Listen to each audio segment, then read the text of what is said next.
Greetings, good evening, colleagues, ladies and gentlemen, dear viewers.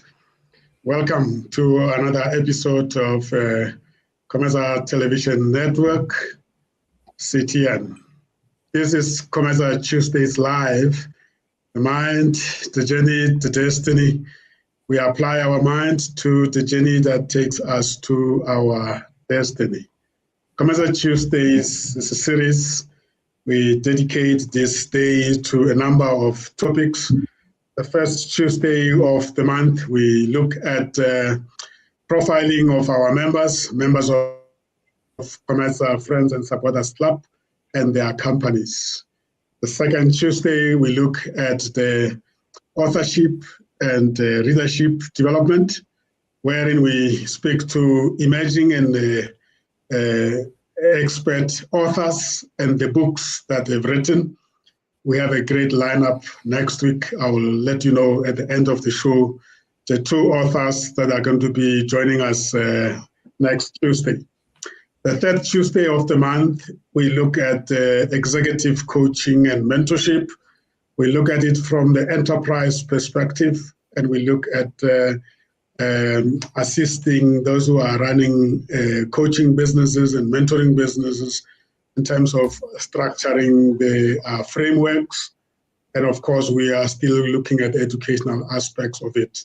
The last Tuesday of the month, we look at the Lekgotla African methodology of facilitation, learning, conflict resolution. We are known to be the Lekgotla company, so this is one specialization that we want to share with the rest of the world. My name is Sam Zima.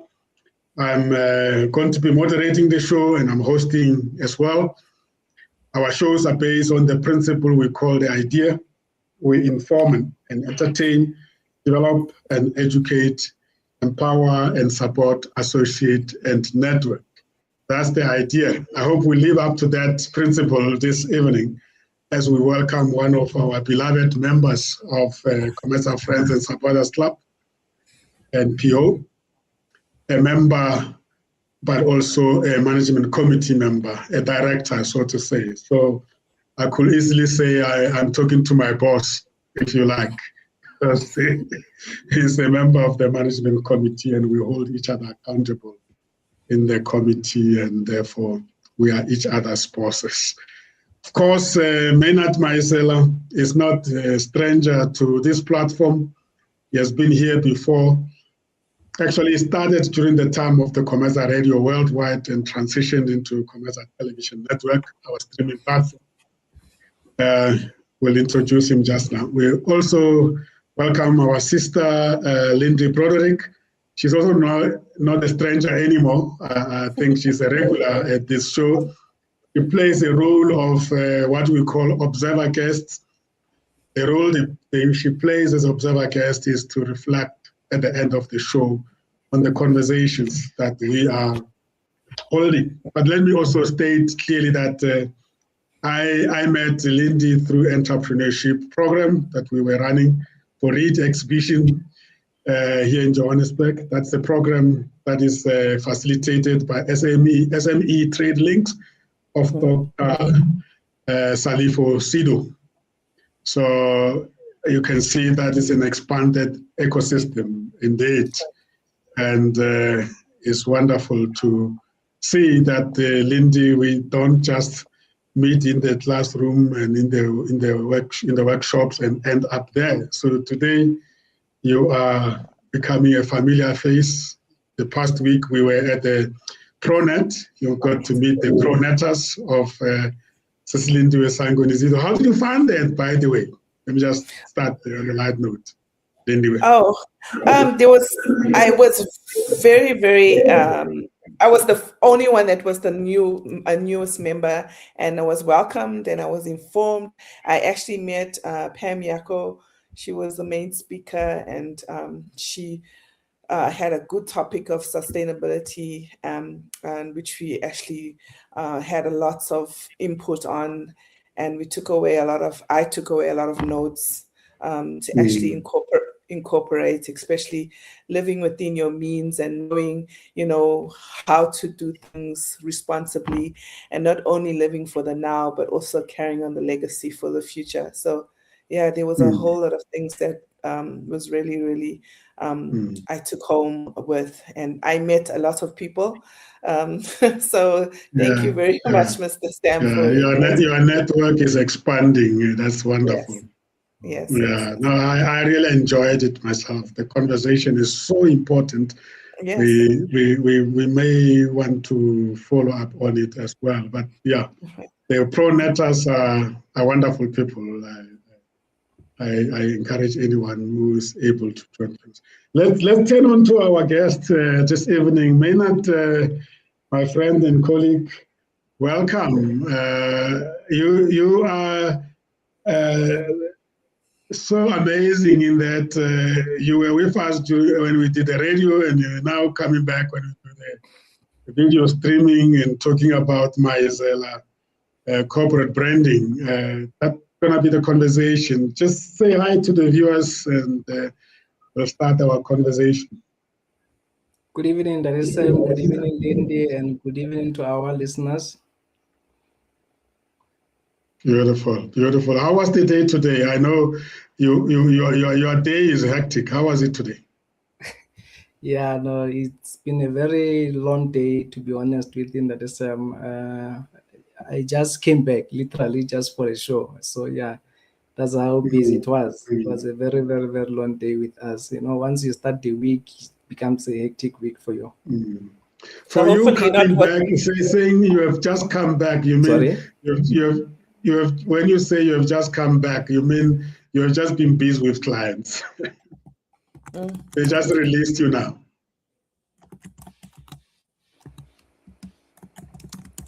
Darisem?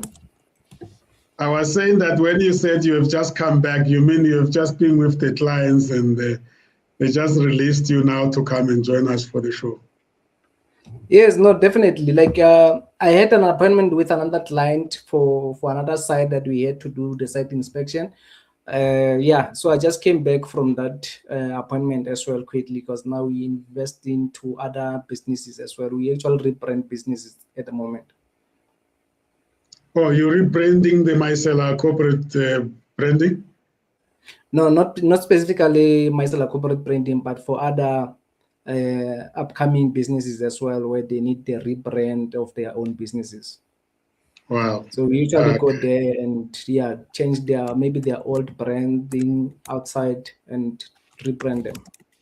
Yeah, beautiful. Let's introduce you to our viewers. Tell us about your personal journey. Where were you born, and how was it growing up? What are the earliest memories growing up? No, man, you know, myself, I was just grown up in a rural area of Limpopo. So I'm just an ordinary young person from Limpopo. I was born and bred that side, and I grew up like any other person. Like, you know, yes, most people, when they see me today, they think maybe I was born with a silver spoon in my hand, but it was never like that. I mean, like, I grew hard like any other one. I went to school working barefoot and all those things. I also survived such kind of a lifestyle, you know. I believe our kids nowadays, they go to school with some school transport and all those things. But ourselves, we walked to school. So that's how I grew up. I went to the University of Limpopo. That's actually just before you go to the university, Maynard, just before we go to the university, I want that little child, that boy, girl, in that rural village that you are not naming, to hear you naming it so that they can relate that to the point you're raising. What is that village? No, man, I was grew up in a small village called Jibeng. It's just along R37 road in Begersford. So that is where I actually grew up. So I attended my primaries there in my Tinyane Primary School. I went to Muraswi High School.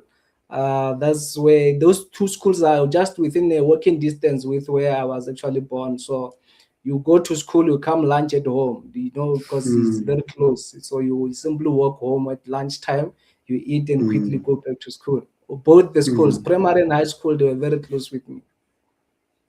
That sounds like fun, though. Yeah. That sounds really nice. That sounds really nice. And it's walking and keeping fit. Yeah. No, definitely. Going home for lunch and then going back sounds really good, though. I think no, it is. I mean, like even even our parents, they knew the lunchtime, so they will prepare food before, maybe just an hour before your lunchtime. So you come home to eat something that is still warm, and then you quickly go back to school. It was a very nice thing for sure, definitely. Yeah, I know Maynard's home very well, and I'm asking this question intentionally because I just want people who can relate to where he started his life. Most people know the place as Rangwana, right? Yes, definitely. More people know it as Rangwana as they generalize it. And now, like, it's predominantly having a lot of mines at the moment. So at my backyard, there is a mine called Bauba there, Bauba Mining. So now it's a home of mines now. It's a home of mines. And yeah, if you love nature, you'll be actually disappointed to see how those mountains they look like now and all those things. But otherwise, it's good economically. Otherwise, but if you love nature, you start to wondering like, looks very bad. But otherwise, it's good for. Yeah, it is. Recently, it's been in the news about the challenges there at Atok. Atok is another mine close to you. Yeah. I'm just trying to help people orientate where. South Africa is very big, Maynard. We always have to help people to can relate. I've mentioned Bauba Mine, Beckersford. Is R37? What is it? R37. That's the road from Leboa towards Beckersford. So true. It actually links Beckersford and Polokwane directly. So. Wow. Very indeed. There's a lot of mines there. So. Sorry, I interrupted you before you could come to this point. So, what are some of your earliest memories of growing up? Maynard, take us through that, and what stays in mind right now when you think of your upbringing. I can say I grew up in a very disadvantaged environment or an area per se, where our parents, you will know that they actually didn't work properly and all those things. So growing up, you will know that you go to school, after school, maybe you'll have to go some farming and get some things there. You come back home and then they try to make some meals with whatever you got from the farms. And life was not that easy growing up, to be honest. Life was not that easy. It was a very difficult situation where we grew up under. But I think that's what make us who we are today, because sometimes the environment you grow up is the one that builds you for the future and prepares you. So I think growing up in that difficult situation is the ones that build us to be the better people in future. Growing up, it was never an easy thing, to be honest. We know what it means to sleep with a hunger. We know such things. You go to bed, they tell you, no, there's no food today, or maybe we only have a meal, we don't have any other means of meat or something. So we grow up knowing such that this thing is that kind of life is possible, and it's not an easy thing when you look at it back now, like, wow, I really survived such kind of conditions. And yes, we did survive such kind of conditions, but here we are today, we are grown up, and I mean, like, we are not defined by where we're coming from. Yeah, you were still telling us that after your high school, you then transitioned to the University of Limpopo. Take us through that journey, that transition. How was it? Yeah, well, I think going to university, I knew that I have to go to university. Is that thing that when you go to school with a purpose, knowing that, you know what, I want to change the situation. I don't want to be stuck in this situation where I'm living under now. I go to school with intention, with a purpose that I need to go to university at the end of the day. By that time you go to university not knowing what will be life after the university, but you just want to see yourself progressing academically. And yes, we studied hard when we do matrix and other things. We worked very hard. I think I achieved most of my A and B symbols by then. And I remember I didn't even have money to go to that university to start with. I mean, because I grew up in a difficult situation. And I remember there was a gentleman that I met there. I spoke to him that, you know what, I applied at the University of Limpopo. So, but I don't know now what to do. What's next? And then he told me that, no, you know what, you don't have to worry. We are going there next week. Let's go. You will come with me. Whether they replied to or they didn't reply to me, you just come with me. We'll see when we get there. And that's how we went. And then we figure out how to get money and ask people some few cents here and there so that we can just catch a taxi to go to University of Limpopo. We went to the University of Limpopo. We got there. We don't even know where to start. And you remember we didn't have this privilege of what do you call these things of career expos and other things where you choose what you want to be and all those things. So you got there blank-minded. You just want to see yourself there, but what you're going to do there, I only knew that I need to do computer science. That's the only thing that I knew, that I need to do computer science. But when you get to university and then you realize, oh nah, man, what did I say I want to do? Because when you get there, then they tell you, no, with these ones, we need A symbols in these, we need A in that. And then it's like, yeah, no, it means now I don't qualify on these ones now. Then is that true? Now you must now change the whole thing. The whole plans that you had, now it has to change because you realize, oh no, this is not what you thought it is. And now you must now look for the second plan.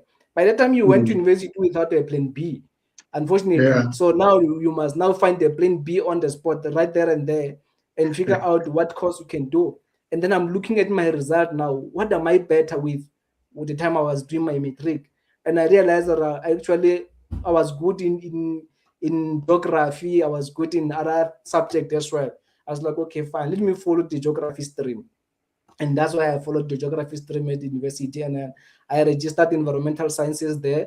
And I specialized in geographic information systems because I knew that geography was my strong point. So that's what I've studied basically at the University of Limpopo. I've done environmental sciences, majored in geographic information systems, which is basically more of your maps. When you see your maps on your phones, whatever you see map, you see what I've studied at. So basically what it is, geographic information systems is what I've studied.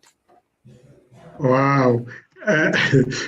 So are you saying that was an alternative that was offered to you and you ended up actually liking it, right?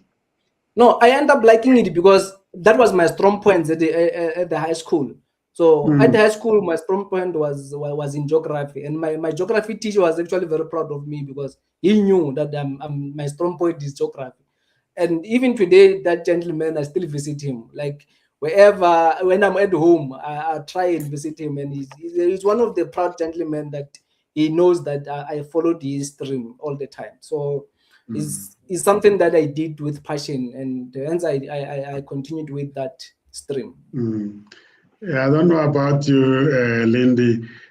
You know, I'm always fascinated by the stories that entrepreneurs share, the stories of their past, and then you try to reconcile that with what they are doing. It's very seldom that you find people being in business that is related to what they've studied.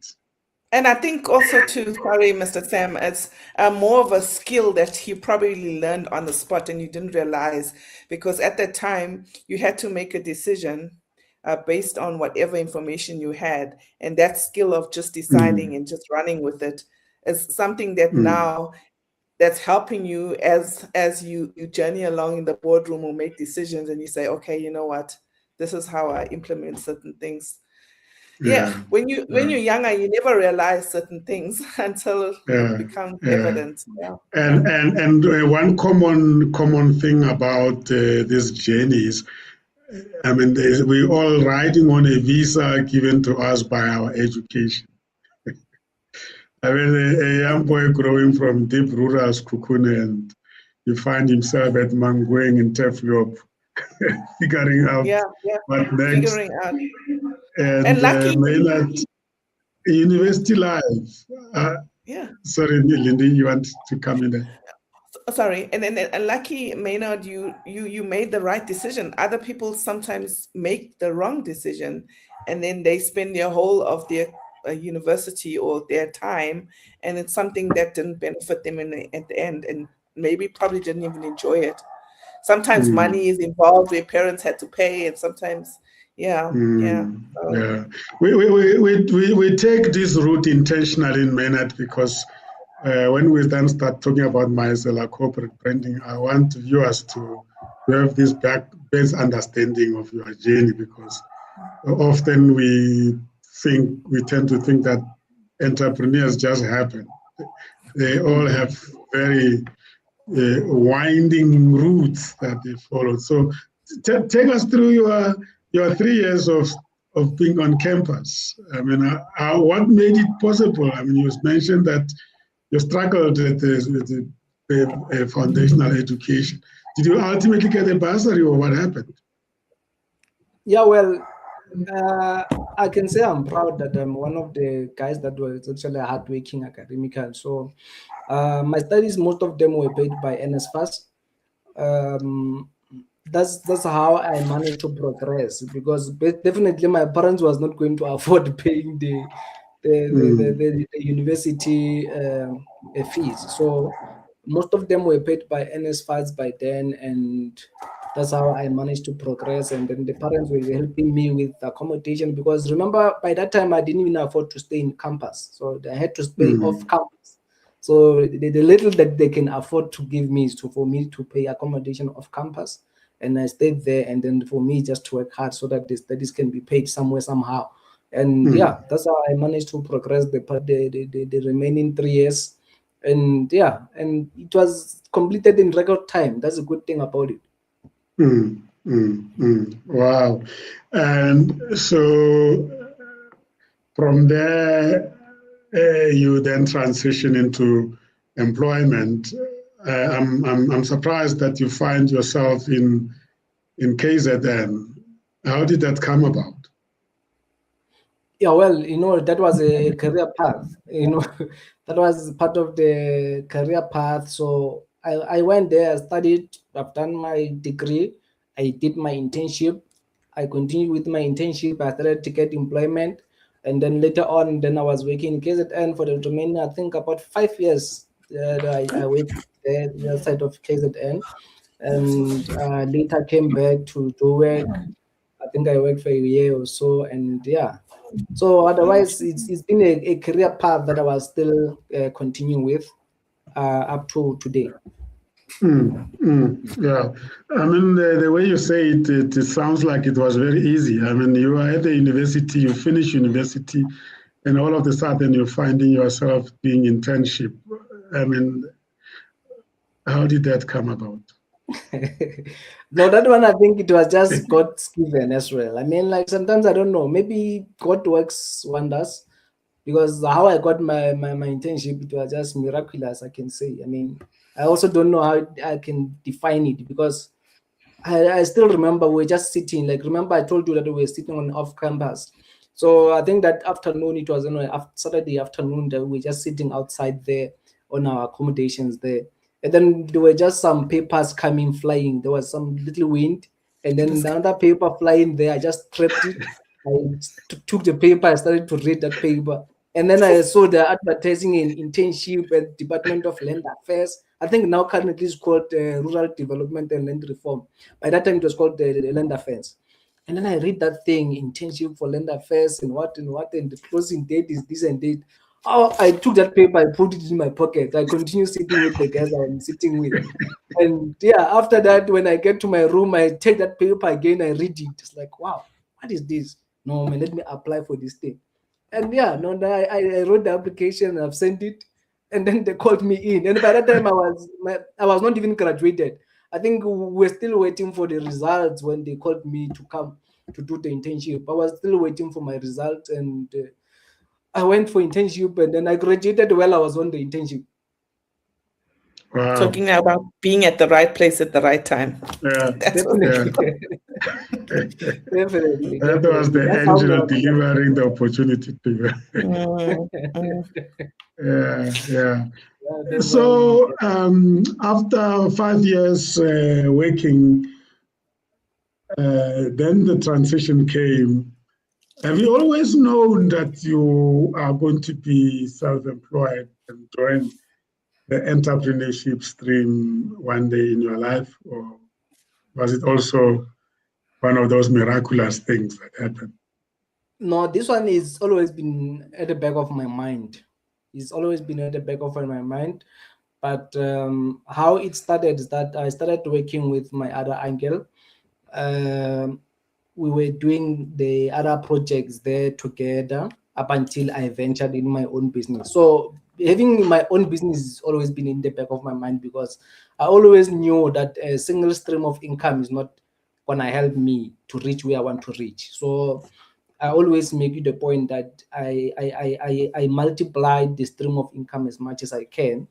Because even at the moment, it's not only Maesela Corporate Branding, it's just that yes, today we are here for Maesela Corporate Branding, but we also do have the logistic part of it, which is called Maesela Brand Tours. So it's not only about the branding itself. So I always make it a point. I don't just sit and look at one thing. I'm always exploring other gap in the market and see how I can utilize them. You are a serial entrepreneur. Yeah, well, I can say. Yeah, entrepreneurship is about looking for problems that can be solved by whatever offerings we can have in. So, yeah, you know, it's a very brave thing to take. I wanted to check with you because some businesses, they evolve before they could become corporatized. I don't know whether you understand what I'm talking about. You know, people start offering services, their products become popular, and then later when they realize, hey man, we're growing, let's start branding and formalizing and corporatize, create a corporate identity. But with you, the moment I knew of you as a business person, I also knew of Maesela Corporate Branding. So my question is, did you sit and say, before I even become popular, I want to brand myself, I want to have a name, I want to have a logo, and because this is very helpful for people out there who are thinking of going into business, you know. What is the value of immediate corporatization? Because some people will say to you, hey, it's very risky, man, to come up with a corporate identity before even you know whether the market will like your products or not. No, that's true. You know, sometimes it is risky, but in business, it's worth to take a risk. Remember, if now you start a business, you don't register it, it's unknown. And the question is that who's going to trust that business to start with? I mean, it's not registered, it's not known anywhere. You're just doing the business for the sake of doing a business. And remember, people need something credible for people to trust. They need something credible. So with me, I was very intentional. So hence I started by registering my business because I was very intentional for doing that. So at the beginning, yes, when I registered the business, it was not a big thing, you know, because we started with some small printers where we were just doing copies for people, just hoping, well, okay, fine, if I can just get maybe 5 or 10 people to come and make copies, is fine with me. And we started looking into people that were having some social clubs at home back then, that they are having some social club. We approached them, guys, we can do t-shirts for you and all those things. So we approached a small group of people as well. And that's how people started to know us. And then we started to grow up from there. And to be honest with you, at the moment, I can say we are building a brand at this point in moment. We are definitely building a brand, because looking far from where we come from up until where we are today, we are definitely building our own brand, and we are making our own signature with the level of clients that we do have at the moment.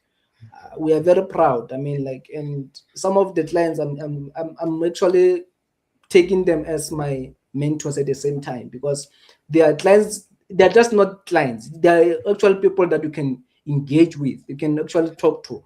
And so such people, you take them as your mentors at the same time, because they're also into different businesses. They're doing different things, yes, but you can learn a lot from such people at the same time. So it's all about, it's not only about the business per se, it's also part of networking at the same time, because we learned a lot from most of our clients as well. And from where we started, as I've said, we started small. And now at the moment, I just told you that I'm from another side for site inspection, for rebranding. So what happens now is that most of the businesses, there are businesses that they're still emerging, that they need obviously a branding, and that there are businesses that they've been there on ground, they just need to change their brand. So basically what happens is that they need to rebrand, we not redesign their corporate identity, and then we go there and reinstall a new identity for them. So that's basically the project that we are currently busy with. So yes, we that's how far we are in terms of rebranding. So where did you gain the skill of design and settings and printing and you name it? I mean, I will obviously come to your portfolio of products, but I'm just sitting here reflecting on your journey as you were sharing it with us. The subjects that you did, there's no way where I hear design or something like or that. create where the creative streak comes in. Yeah, there you are exactly, Lindy. That's the point I wanted to. That's quite interesting for sure, because the career that I've started, it's literally completely different with what I'm currently pursuing. So at the moment, I can say most in terms of the designs, I'm just a self-proclaimed designer. I've learned everything through myself. Yes, now I do attend some little courses there, here and there, the designing courses that I just need to get some more of the technical part of it. But I'm just attending them for fun of it. I'm not attending them that I need to know how to design, because that one I taught myself. I was self-taught designer. I went through on YouTube's, I went through on, and when I started this thing, TikTok was not that actively on ground. I remained on YouTube mainly to learn these basic things in terms of designing, how I can design this thing, how I can do this. So I depended mainly on the YouTube. And at the moment now, I can say, I mean, there's nothing that I can't design. I design I can say I've got more than almost 50 clients that I designed their identities at the moment. So, and I self-taught, I self-taught, even though at the moment I try and make sure that I attend some few courses, just so at least I keep in terms of the pace as well. If there's any new other trends in the market, so at least I know I'm up to date in terms of that. And yeah, no, that's basically how I learned all these things. Even though now at the moment as well, I do get some guys from these other companies that they doing these service center things. So we got maybe one or two guys there just to train them. And yes, I work with such people as well. But otherwise, I self-taught myself in terms of the designing. Wow. From the paper flyer just flying and you just catching it for the internship. Now you just brought it from us. Yeah, there is a talent there that we are not being told. Maybe not coming out. But I must tell you, I must state it that You see me, Lindy, every now and then wearing COMETSA t-shirts and caps. I'm proud to say that Maynard is our supplier of those, buy and design for us. And I've never heard any of our members complaining about the quality of the caps or that the brand is falling away from the t-shirt. So it's great work.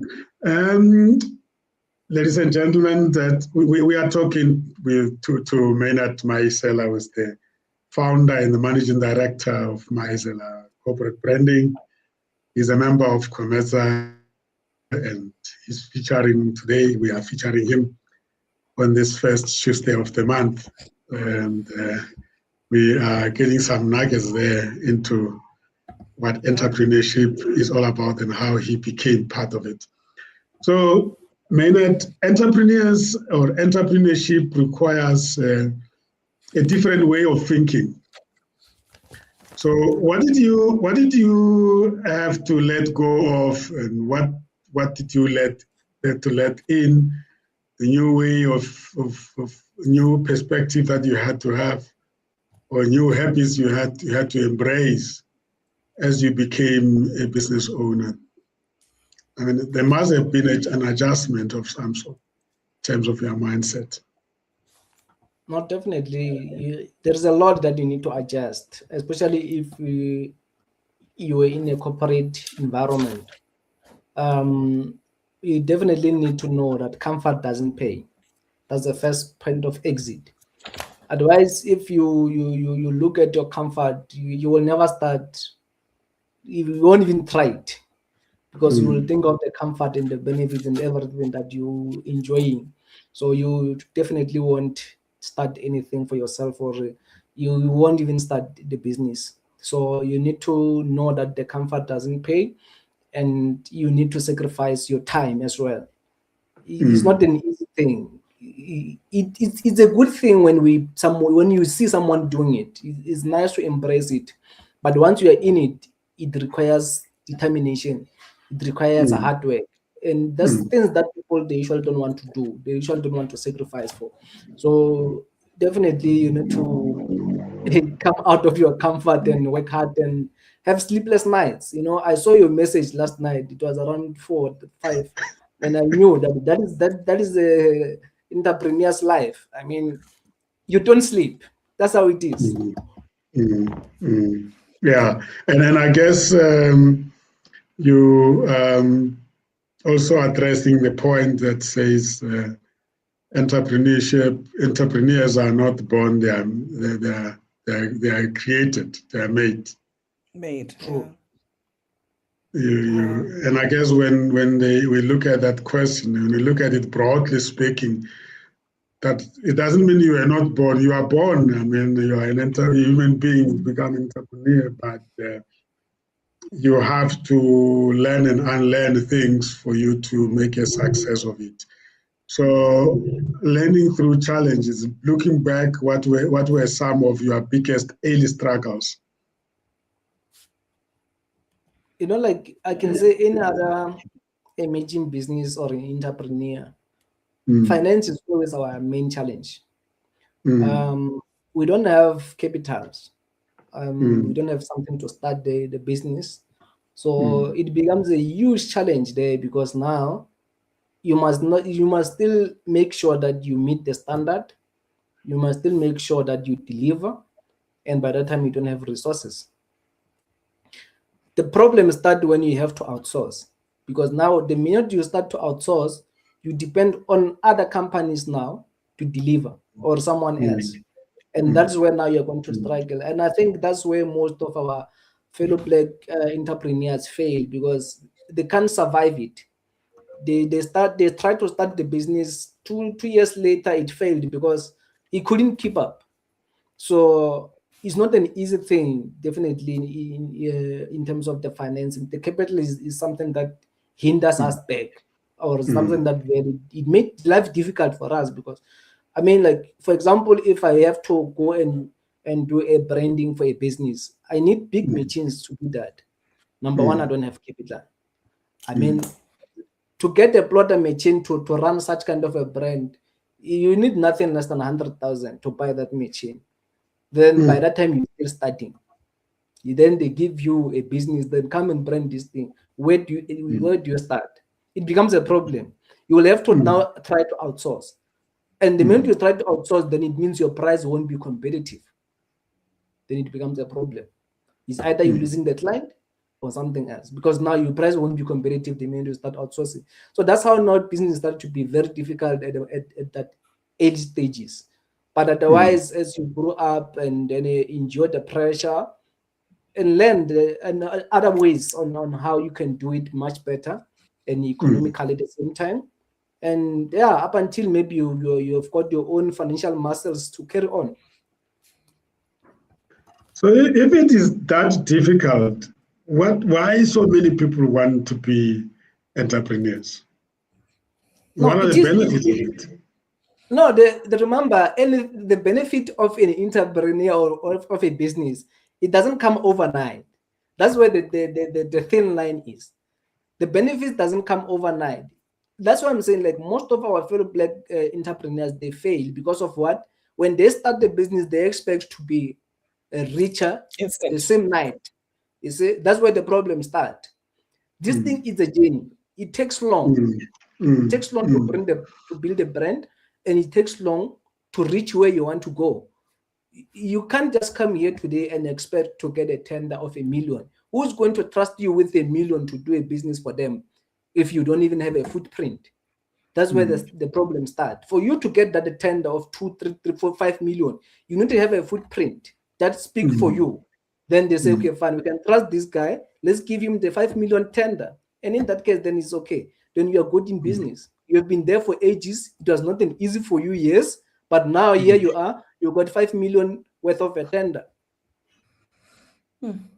So my benefits, my needs and wants are not in the future, in the now. So what do you advise those who are finding themselves conflicted, that come into business because they really need, they have urgent needs that need to be addressed? They don't have jobs, and then business is the only way. But now you are saying to me that the benefits are going to come years later. What must I do in the meantime with this needs of mine? No, remember, it doesn't mean like the business won't survive you on those early ages. You can still survive. The problem is that people want to be rich or want to be millionaires overnight. That's where the problem starts. It doesn't mean like when you are still starting the business won't survive you. You will survive. That's why hence we survived for those previous years, even the hardship of COVID. We survived all those things. It was not easy. Why? Because we're not looking at having those millions. No, we're looking at building the brand. So if you can look at building the brand, you will enjoy the benefit at a later stage. Just look at building your own brand, and then that's all. Then you are into business.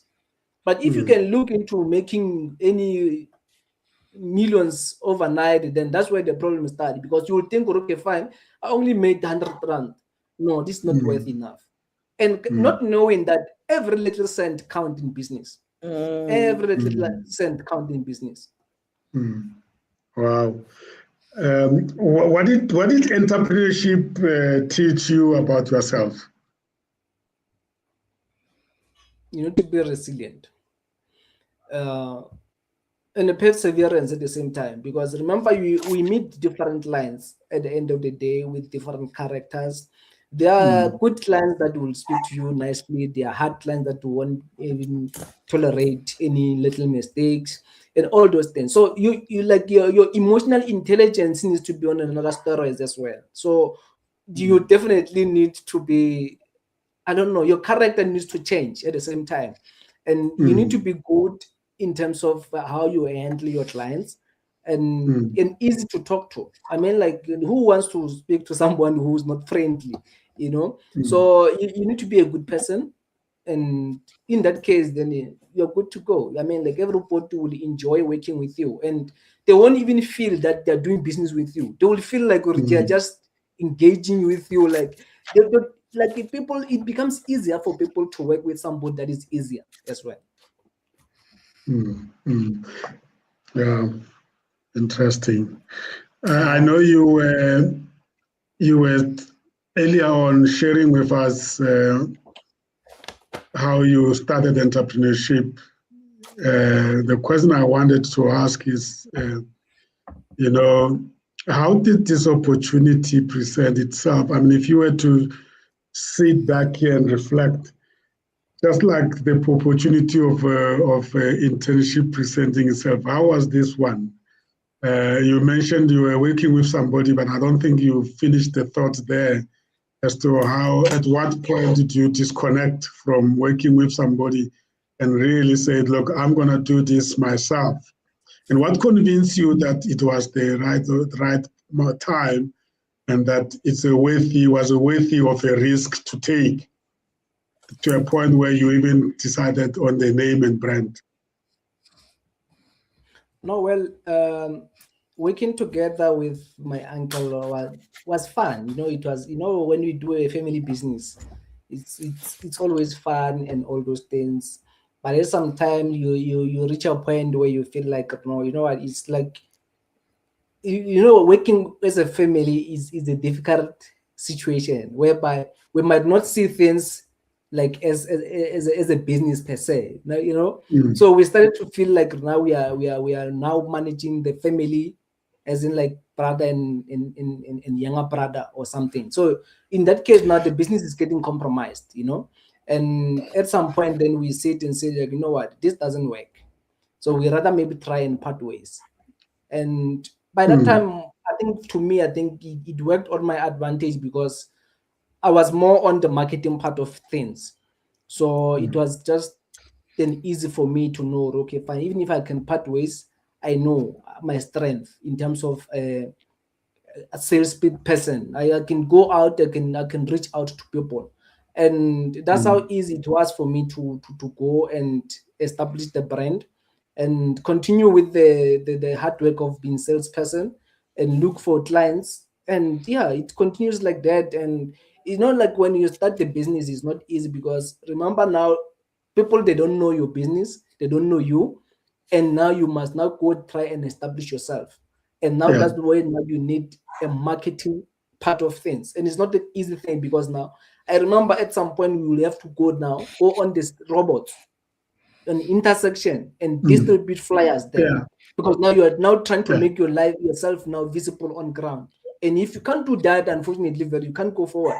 So you must now come out of your comfort, go on the street, print flyers, give it to people on the robots, on the malls, wherever you can possibly can, and give to people so that people can know yourself, that you can provide this kind of services and all those things. So it was not an easy journey as well, like to establish Maesela Corporate Branding. Like it required a hard work where we did a lot of marketing. Definitely, it was not an easy thing to do marketing. Marketing is not an easy thing. That's one thing that I can tell you for free.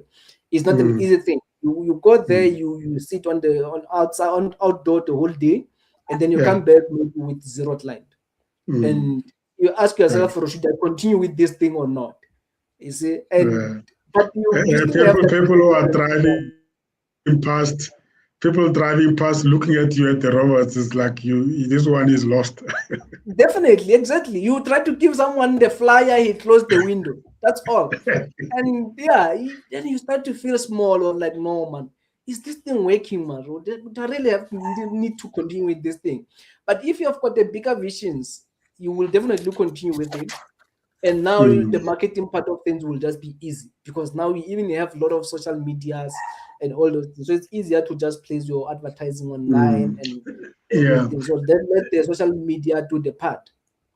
Did you find the establishment of the brand over time making it easy for you now to approach new clients with your offerings? Sorry? Once the brand became known, because of all those efforts, social media promotion and repeat clients, did you find it becoming easy now that people know the brand to offer products to market? No, once you are well known, it becomes easier, because now you are able to add more and new products. on the market. Mm, So, and you mm, started to look again on the trending things as well. What is it that is trending outside? What is it that you can add? And all those things. So it becomes an easy thing. And remember, most of the clients, they become a returning clients. And once you get the returning clients, that's where now the business is growing. You help one client today, and then 3 months later, he spoke to someone else, and then that person comes and says, no, I got your number from Mr. Sam. This is what I want. And that's how the business grows. And I think from then, time to time, our business has been growing in terms of the referrals. And now we are no longer that much on the outdoor, but now we are just focusing more on advertising on the social media instead on the physical outdoor. But otherwise, it becomes an easy thing once you get the returning clients. So, Lindy, what I hear is Mr. Maesela saying is that first become known. Now, the question that people will ask is, how do I become known? Then he says, stand at the street robot, at the traffic light, and distribute flyers. I don't know whether you get the message the same I got it, which is really hard. Yes. I did see, though, he elevated, though, from the street corners. Then he started using his social media tools, and now he's in the office where the actual social media just shows his not out on the streets anymore. It's a hard thing to do. So as I tell you that there's some nuggets here that I'm sure the viewers will appreciate. And the things that we think they are not done, and we think they are done by people who are really desperate, especially distribution of flyers. I mean, people will tell you that nobody take a flyer anymore, but I still see them more and more. It looks like what Maynard and them want is just let that flyer just get the space in your car. After that, you can throw it away, but you have seen it. Am I right, Maynard? Is that the strategy? No, that is the concept. At the end of the day, you have seen it. Whether you read the whole thing, but the logo is there up top. It's the first thing on top. The first thing you read there is the logo. And then you will think, what is this Maesela Corporate Branding? Whether you read the whole story in it or not, but the logo you have seen it and it said Maesela Corporate Branding, you'll be thinking yourself, what is Maesela Corporate Branding? Even if you will throw out that flyer, maybe you will go on Google. Let me Google what is this Maesela Corporate Branding. And then that's where now you will learn more. What is this Maesela Corporate Branding? And then you will come back to us. And that, like the traditional way of marketing is not an easy thing, but it is still effective. Even today, in the age of AI, TikToks, and all those things, but the traditional marketing part of business is still effective. And I believe on me, I still have plenty of clients that they still print flyers. So it shows that that thing is still working even today. It's still definitely a marketing tool. And one thing that people need to know again is that marketing is not an easy thing to do, and it's not a cheap thing at the same time. Marketing materials are expensive because remember now, if you are a big client, for example, your marketing material will involve the gazebos, the banners, and all those things, which are not the cheap things to buy. So marketing materials are quite expensive. But once you get them, believe on me, you advertise yourself enough. If you do go and for outdoor advertising, you pull up your gazebos and banners out there, people, they already know you. They will ask themselves, what is this company all about? But at the end of the day, your business is out there. So traditional marketing is still a key to do. Yeah. Wow. It is said that every successful business begins with an identity.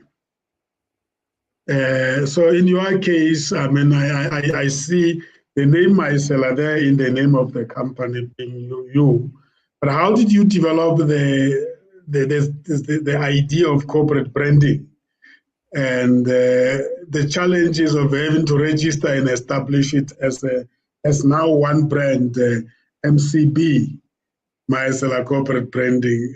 Other than marketing and promotion, that ingenuity, that creativity, and I'm sure I can also tell you my story of, coming up with the name of a company is the most scary thing because you don't know how the market is going to respond to. And then to print it and say, yeah, it's also a very scary thing because you might just be laughed at. I'm using simplistic way of looking at it.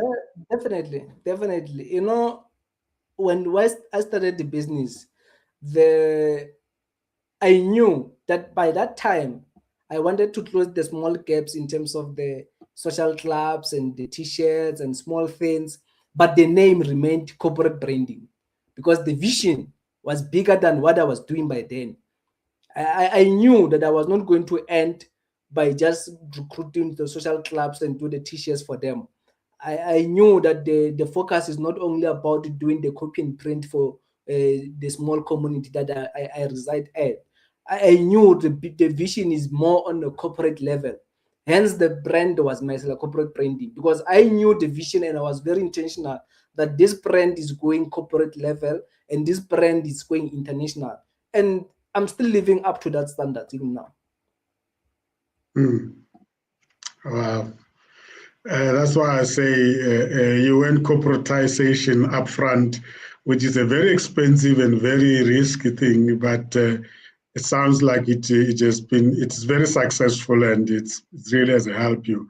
So tell us about the products and services that are offered by Maesela Corporate Branding, and what solutions do you provide to our clients currently? Well, the basic services that you will find, those are just the tailored basic services, but that doesn't mean that they are limiting to us, which is more on that the basic printing and the large format printing.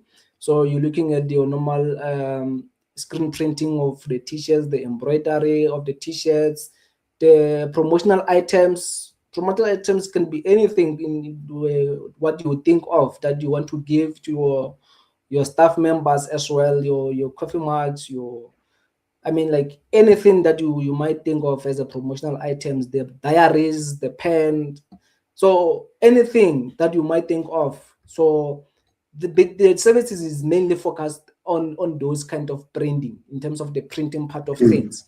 But otherwise, in terms of the solution, we're looking at the rebranding, as I've said, like we're rebranding the business. So what happens now is that there are clients that they come to us in terms of branding that, you know what, I've got a new client somewhere, I need to brand this. Please go there, take measurements of the whole offices. If it's a corporate office, we go there, we take the measurements, we do your glass door branding in terms of glass door can be anything. You can do either contravision, you can do the sandblast printing, and maybe we do the big signages again on outside as well. And the light boxes, maybe if you want your brand still be visible at night, then in that case, then we recommend the light boxes. And then we go and do those kind of installation. But don't ask me that where do you learn the electrical part of things as well, because we also do that electrical part of things in terms of the light boxes. So, but otherwise, that's how it is. Like we go outside, we rebrand those businesses, and at the end of the day, we are growing. We're definitely growing, and we still also approach the big corporates. We were doing this other rebranding in Balfour that was for super quick. So that one, like it's a big client as well, and we still have big clients as well that they are local within us as well. Like we have got big guys that I think I'm proud to mention them, like the Something Property as well is another property guys that are selling properties. So we're doing a whole lot of business for them as well. And we do have other guys as well. Like we have got Petty Exotic is also another clients that we're also dealing with. We have got a whole lot of clients that are still out there as well. We just recently did another guest house in Free State as well. I think it's at the Sleep and Go in Coffee for a Day, somewhere there. It's one of our interesting clients as well that we're working with there. So I can mention all those clients that we're working with, and believe on me, all of them, we are very proud to work with them. I can't mention all of them, but we have got plenty of clients that we are working together with in terms of the rebranding, and they continuously need more of their services because they've got different offices as well in different areas for different things as well. Because some of them, they are not only doing one businesses, like Something Properties also doing the attorney is more on the attorney part of things, so he's also into law. So they've got different businesses for different things, and yeah, we continuously working together with all those clients, and it's quite interesting because it's a big thing. Wow. And so I guess you spend more time at the clients than this side of your business, because the projects happen at the client side. Most of the time, we find ourselves on the road. To be honest, we are always, imagine, like, for example, I think that was 2-3 weeks ago when we were in Free State. That coffee fountain, you're looking at about 6 hours on the road. You can imagine the whole road day is on the road. You go there, it's either you work overnight or you work in the morning, you will decide. And then from there, you still come and drive another 6 hours. So you can see most of our time is on the road. This week, I think I'll be doing another one in Hardis. At least Hardis is closer. It's just about 1 hour at most. So, but it's one of those things. We find ourselves on the road on daily basis, and our time spent there. Remember, coming back, we must still continue with designs. That's where the tricky challenge is. You are exhausted, and you must still continue with new clients' designs. Send them for approvals and all those things in between. And so it is not an easy. There's also like this journey is not an easy journey, and that's where you will find yourself now not sleeping. Sometimes when you try to sleep, when you look at time, it's around 4 already in the morning. It's like, wow, I didn't sleep. So it's one of the challenges that we go through. Suppose one of our viewers would like to do business with your company.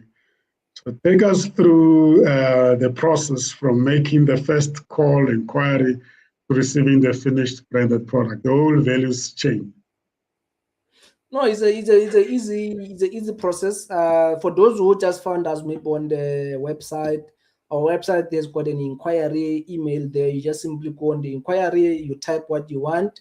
That inquiry will come straight to our info email. We've got the info at maeselabranding.co.za, and then we've got sales@maeselabranding.co.za. So those inquiries will come either in one of those two emails, and then we'll respond to your email, and then we take through the whole process with you, or either you will find us maybe on WhatsApp, because on the website our numbers are there. All our numbers are also on WhatsApps.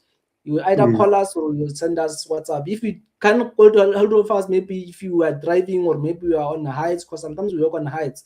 If you are somewhere where we can't pick up your call, just drop us WhatsApp. Definitely we will respond to your WhatsApp later, sooner or later. We'll definitely give you the opportunity to share your numbers with them at the end of the show. So this industry, the branding industry, is very highly competitive. So what will you say differentiates Maesela Corporate Branding from other business operating in this space? No, it's a very competitive environment that is saturated at the same time. We have got big competitors out there, very big competitors. And one thing that we have done, we have studied how our competitors operate. And then we researched how they operate, and we realized, there are people or there are competitors that they actually don't have enough time for clients. And what we do ourselves, we have got enough time for our clients. Remember, if you go those big corporates or our competitors, did you see what time is it now? It's about 1700. Those corporate clients, you can't find them now. That is another thing that we realize. And then we capitalize on such things. We attend to our clients this time or even later than this time. Our clients will call us, they will find us. You call me at 9, I will respond to your query. And if you is agent, tomorrow your query will be solved and will be sorted. So that's how we manage to close such kind of gaps in terms of how we deal with our clients and how our competitors deal with their own clients. And our competitors don't have time for small businesses. That's one thing that I also noticed as well, because they feel like maybe they're just wasting their time or something like that. And I'm saying ourselves, we avail ourselves to our clients at almost time, and our prices as well. We make it a point that our prices become more competitive than any other thing and still make business sense. So in a way that we know that even if someone maybe comes to us and say, okay, fine, can you come and brand this thing? How much can it cost me? Maybe just for argument's sake, we say, okay, fine, to rebrand this business from in and out, everything will cost you 100K. And then the clients will say, no, that's expensive. Okay, fine. Just go and maybe get another quotation of the same similar materials. The client will come and say like, wow, that client, that was kind of charge us maybe over 200K. That's ridiculous. It's like, you see, that's how we work. Like our prices are very competitive, very competitive.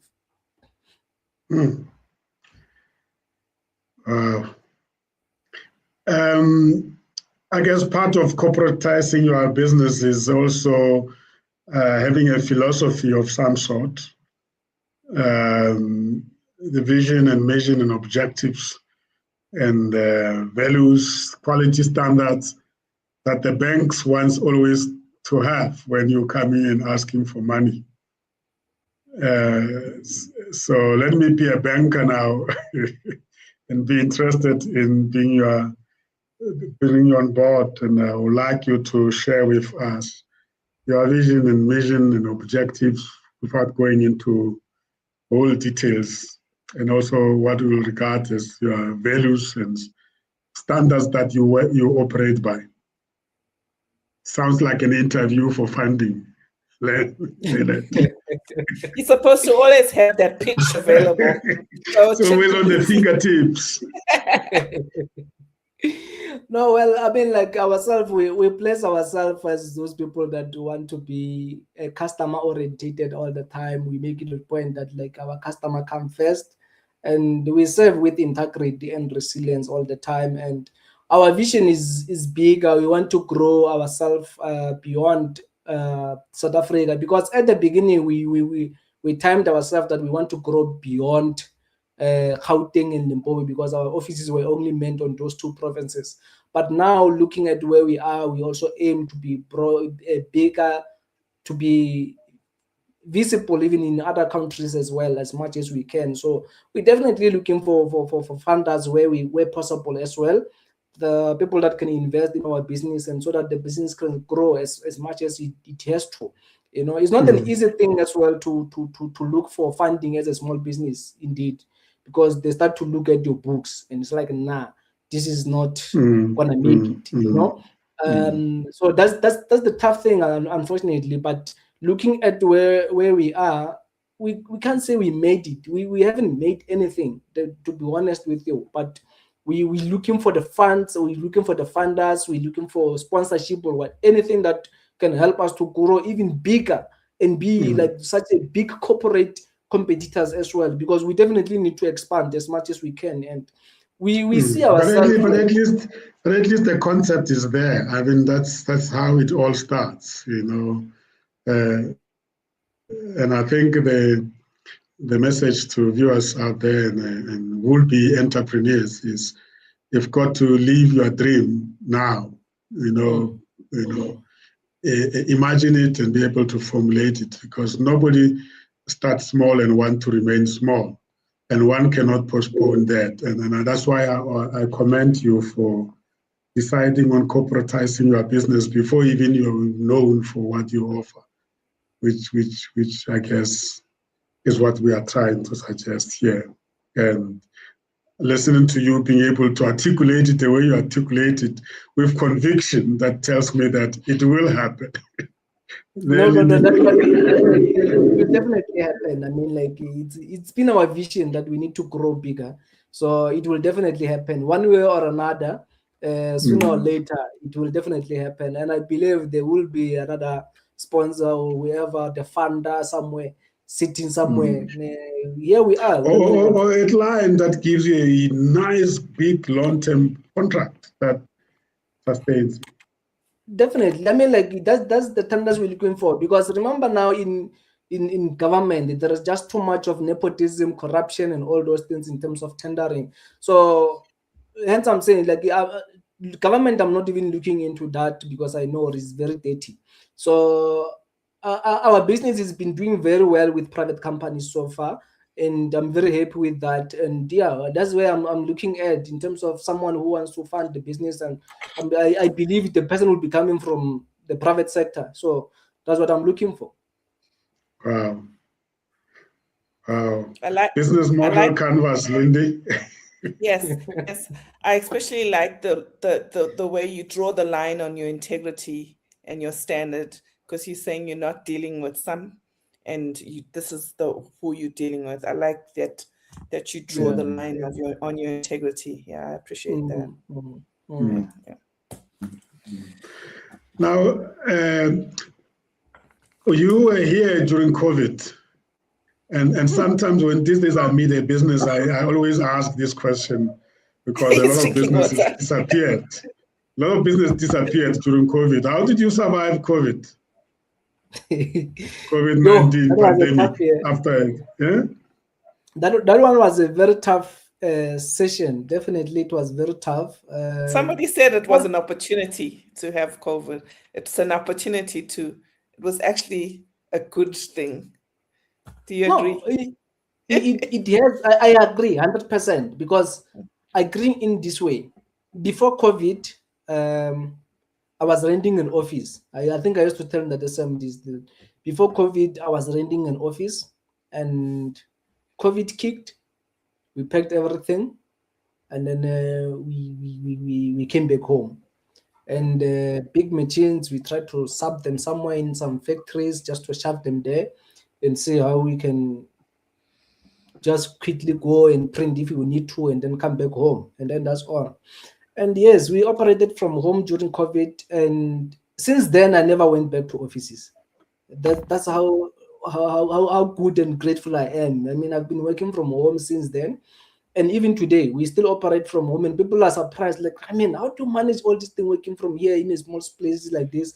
And believe on me, I branded my house outside. I've got a light box outside my house. I've got the whole branding. Maesela Corporate Branding is here in the complex, and these people they didn't understand at first what I was trying to do. But now, believe on me, the whole complex where I'm staying here, they're very grateful. Like, wow, hey man, you are helping us. We're no longer going anywhere. If we need any kind of print or anything, we just come to your house, and that's how it is. And it makes me feel good. I mean, I'm operating from home at my comfort zone.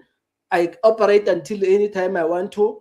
So it's good that I don't have to stress about myself, about any other thing. If I need to print something that maybe needs some loud machine, because we can utilize big machines from here, we go to the factory. We've got a factory where we rented some big machines.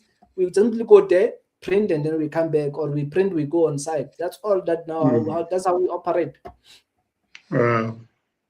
So, but otherwise, COVID.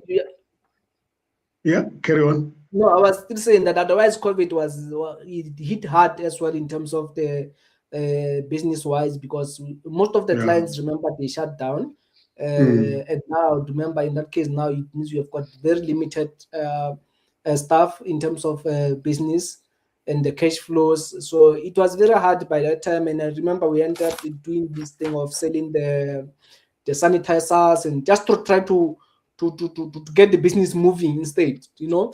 So we had those plan Bs just to keep the business moving, other than just to fold our arms and say, no, this COVID is hitting us hard, and not do any other thing. So it helped us to rethink as well, and re-strategize on how we can move forward in terms of how the COVID approached us and how we're moving forward from then.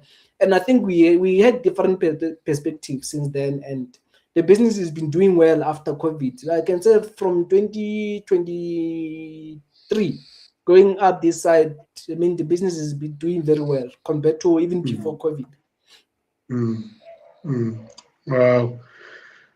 Yeah, that's the story of COVID. You come across such stories from every entrepreneur that survived it.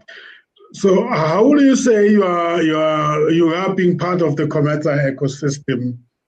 So a member and also a board member, and of course a friend. How is that in your view contributing to your growth and development?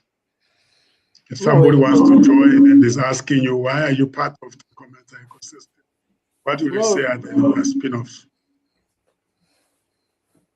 COMETSA Friends and Club, it's to me, I think it's developing me well, positively. Since I've been part of this family, I think it's been years now that I've been part of this family, and I think I've grown as an individual. I've grown as a business. It helped us a lot in terms of marketing, in terms of meeting new clients as well, networking part of things. I think I met few clients through COMETSA at the same time as well. I met few, a lot of them. I think I met through them COMETSA as well. So it helped a lot in terms of networking and coming together as business guys and entrepreneurs coming together. It's a very good environment for an entrepreneur or any other business owner out there to be part of it and to associate themselves with and get to know what other people are doing in their own spaces and how they can benefit from one another. So it's one of those organizations that we are proud to be part of and proud of being the Menko as well, because being part of the Menko as well, yeah, I think it motivated me as an individual to be good in terms of the leadership skills and all the other things. Beautiful. Certainly, that's the idea, and that's what we are encouraging. That the network is very helpful in terms of not just knowing people, but also proposing this for businesses. So how does the future look like for Maesela Corporate Branding? What are the exciting plans and opportunities that are lying ahead? Well, Maesela Corporate Branding is growing daily. I think that's one of the things that I'm proud of. We do have a lineup of big projects that we're looking forward to, and such projects, I think they are the ones that are keeping us going as well on a daily basis. We meet new clients, we meet new big clients as well. So such things, they keep us moving, because we know definitely that once you meet a new clients, it means a new deal. So in that case, then the business is growing, and it can also improve itself one way or another, So we do have lineup of plans, but otherwise, I can't say much on other plans so far, because what happens is that Maesela Corporate Branding reached 10 years last year, and we didn't actually make a big event for that, and we're still planning to make something to celebrate it, because we were very busy by the time that we reached that mark last year, but we're still looking forward that maybe we can plan something big and people will know if something big is coming. Yeah, wonderful. Wow, Lindy, a mouthful, eh? Yes, a lot. I've been writing a lot. Yeah. It's this is a master class on its own. And I'm grateful that we could have Maynard here talking to us, because he's the man behind the organization. So whatever we hear from him is the truth. There's no any other truth lying somewhere. The challenges, the good stories, and the making of the Maesela Corporate Branding. Right. What did you pick up from an entrepreneurship development point of view, Lindy? Let's give you time to reflect for us. I know you have been listening attentively. Okay. So, Mr. Maynard, I was taking notes from the beginning. So, from the fact that when you grew up walking barefoot, that taught you a certain discipline, right?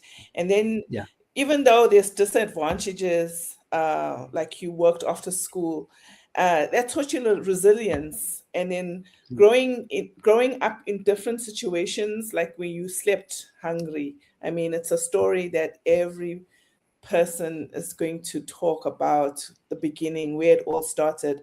That was like the survival of the toughest times. And that will teach you again in your entrepreneurship journey, because it allows you to survive in your tough times, in your actual journey. And then I also like that you're purpose driven.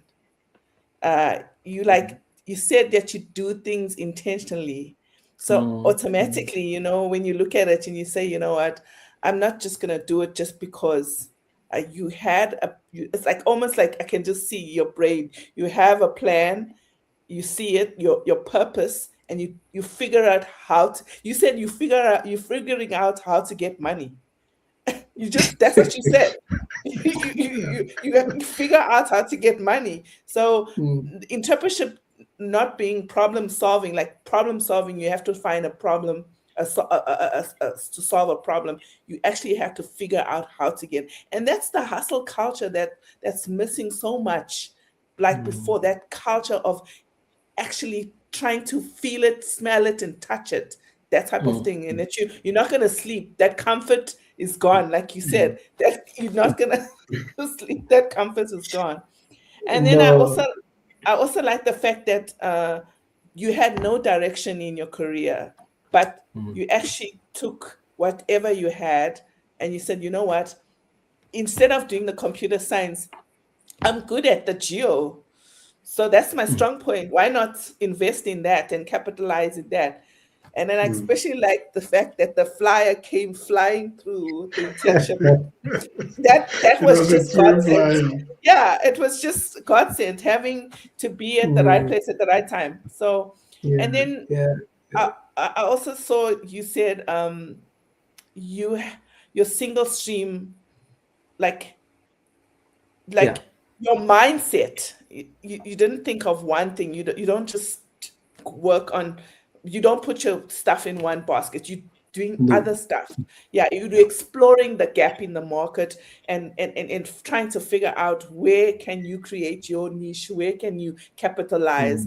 That's worth taking the risk. That's what you said. Worth taking the risk. And there's so much I'm just like trying to read. And then as you said, being intentionally not. You just registered your businesses wasn't a big thing, but making a signature brand, like building on a legacy, not just that, but you like in the future, you knew that what I'm doing now is for a bigger cause, So you put your footprint already to say, you know what, it might be small now, but I'm looking at it on a bigger scale. Yeah. And self-proclaimed designer. Hey, self-proclaimed designer. You mustn't forget that.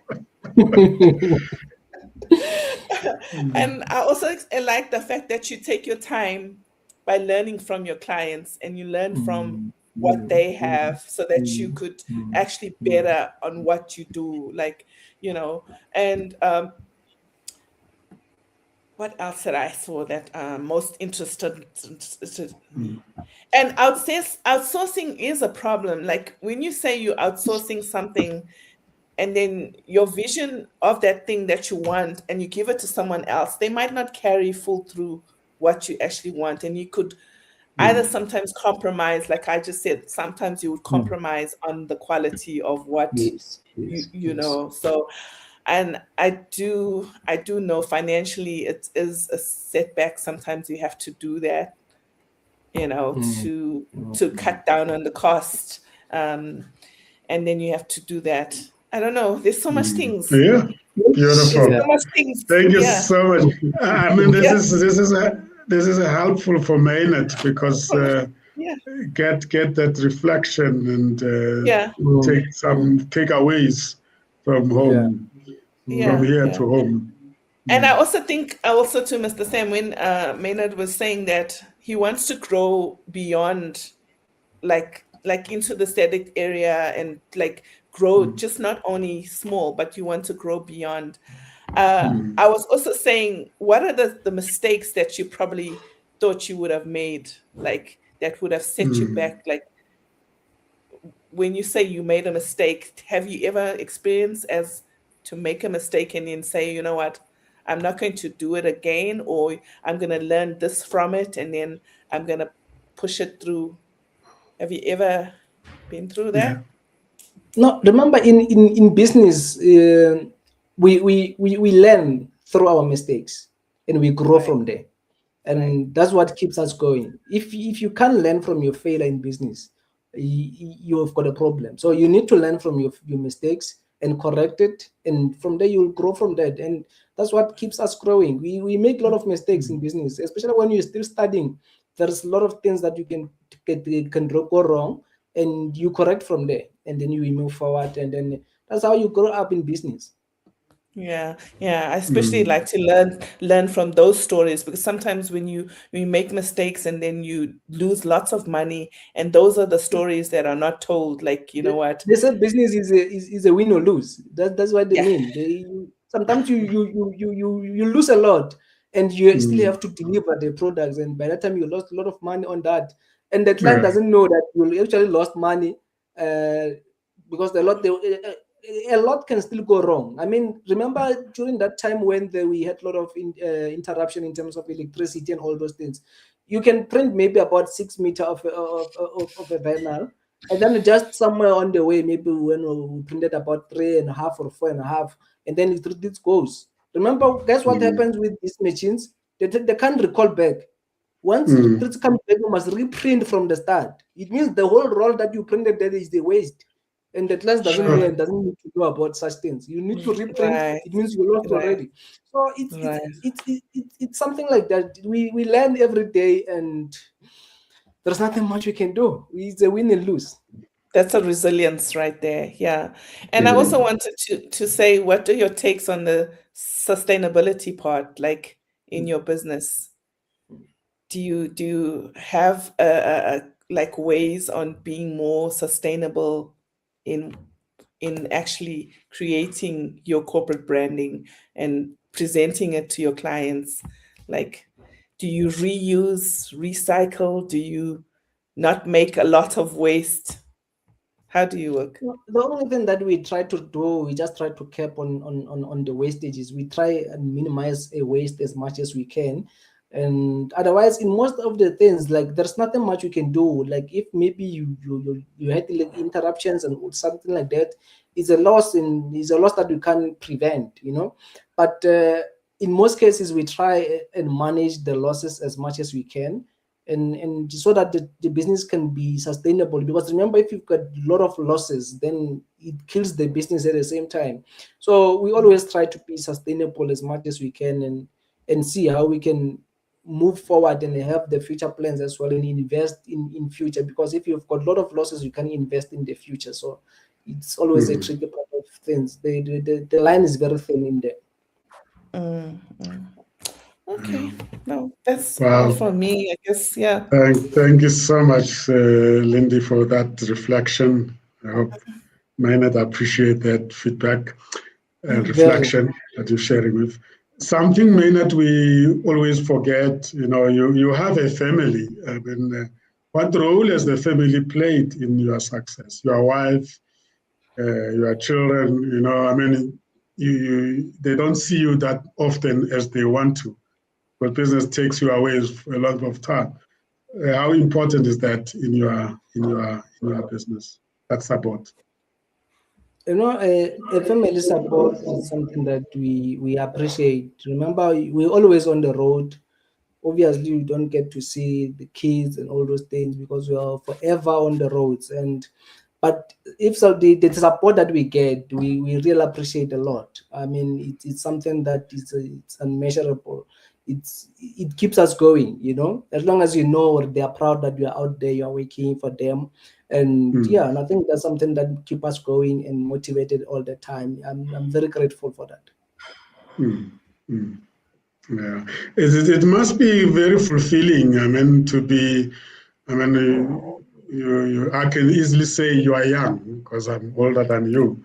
You are young, and you started the business very young, and you also started the family very young, and you've managed to balance this. This tends to become a problem for many entrepreneurs. Business and family is tricky to balance. As we say, that most cases, remember, you are forever not there, and that's where it becomes difficult. But if you've got the support that I always have, I think it's something that keeps me going. So I appreciate the support I have all the time. I really am very grateful, and I know I'm forever not there for them because I'm always busy, and you find that maybe My boy wants to go to soccer. Sometimes he calls and says, Dad, I've got the soccer. I need to go somewhere and play and all those things. It's difficult to balance all those equations, you know, because you are not there. You are on site and he has to go to soccer. And you also need to go and watch him, you know.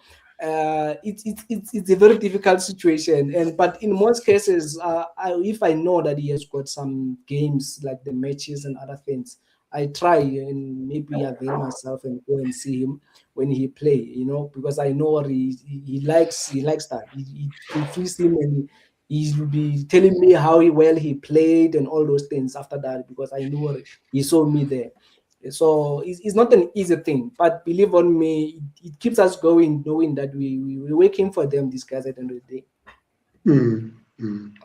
Great. I'm looking at time, exactly the time to be ending the conversation. As we conclude, what final messages or words of encouragement would you like to leave with aspiring entrepreneurs and our viewers out there, and how do they get hold of you? Well, to the aspiring entrepreneurs, I can say, guys, let's work hard. Business is not an easy thing. We need to be prepared emotionally, psychologically, that you are engaging on something and you're going to deal with more people with different characters as well.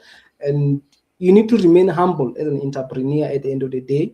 Your character speaks a lot. I mean, the clients need to associate with people that have got time for them. As I've mentioned earlier, that most of our competitors, they don't have time for clients. Clients need people that need to understand their vision, because you need to understand their vision first, so that you can execute exactly what they want. But if you can't listen to them, I mean, like, how are you going to execute their vision if you didn't listen and hear what they actually want and what they are planning to do? So let's be there for our clients and be available all the time. I mean, like, let's be very friendly. I mean, if you are very friendly, you've won yourself million clients. That's all. Just be there for the clients, listen to them, and attend to their queries as much as you can, timelessly. So it's not easy, I know, to respond instantly, but try to respond every message that you received. I like and how that. do they get hold of you? Well, our email address is info@maeselabranding.co.za, sales@maeselabranding.co.za, and our number is 08282968838, 07619439140, 06468511149. All those numbers are also on WhatsApp, so they can either call or WhatsApp, and then they'll get hold of us. Your website address? The website is www.maeselabranding.co.za. Beautiful. Thank you so much, Maynard, for your time, giving us so much attention in the busy schedule that you are managing. And it's very late now, and I'm sure your home dinner is waiting for you. Thank you so much. And Sis Lindy, as always, thank you so much for joining and giving us the observer feedback. Ladies and gentlemen, that was the COMETSA Television Network. The first Tuesday of the month, we were dedicating it to Mr. Maynard Maesela, the Managing Director of Maesela Corporate Branding, a member of COMETSA. So the topic was on profiling him and his company. I hope we did justice to that. The mind, the journey, the destiny. We apply our mind to the journey that takes us to our destiny. Shows are based on the principle we call the idea. We inform, entertain, develop, and educate, empower, and support, associate, and network. That's the idea. We are looking forward to next week when we are on week 2, Tuesday, second Tuesday. We're looking at the authorship and readership development, and we have 2 powerful authors. I have Mr. Tebogo Obribopedi, Mr. Tep, as they call him.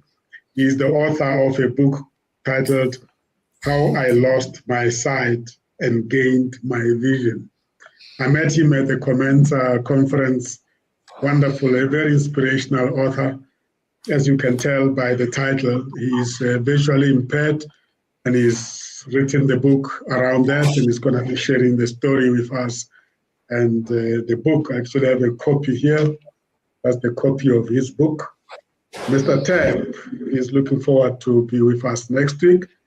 The second author that will also join us is Mr. Mbulelo Maikana. He's the author of a book that I believe everybody who is at the workplace must have it. The title of the book is Workplace Pit Bulls and Disrespectful Workplaces. I think it has to do with bullying. And he tells me that his book has been reviewed by so many high prominent people. And we will be hosting those two authors next week, Tuesday, same time, here at COMETSA Television Network. Thank you, dear viewers. Enjoy the evening and join us next week. My colleagues in the studio, please stay in as I disconnect from our viewers.